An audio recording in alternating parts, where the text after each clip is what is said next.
আল আকসা মসজিদ প্রাচীন জেরুজালেম শহরে অবস্থিত গুরুত্বপূর্ণ এবং সম্মানিত ইসলামিক স্থানগুলির মধ্যে একটি। মক্কার আল হারাম এবং মদিনার মসজিদে নববীর পরে আল আকসা মসজিদ ইসলামের তৃতীয় পবিত্রতম স্থান। আজকে আমরা মুসলিমদের জন্য অত্যন্ত গুরুত্বপূর্ণ এই মসজিদের জানা অজানা অনেক তথ্য সম্পর্কে জানব।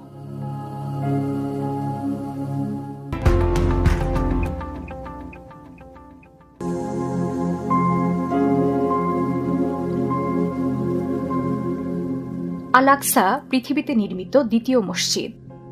সহিহ বুখারী শরীফ অনুযায়ী হযরত আবু যর গিফারী রাদিয়াল্লাহু তাআলা আনহু বলেন, আমি নবীজি সাল্লাল্লাহু আলাইহিসসাল্লামকে প্রশ্ন করলাম, হে আল্লাহর রাসূল সাল্লাল্লাহু আলাইহিসসাল্লাম, দুনিয়াতে কোন মসজিদটি প্রথম নির্মিত হয়েছে?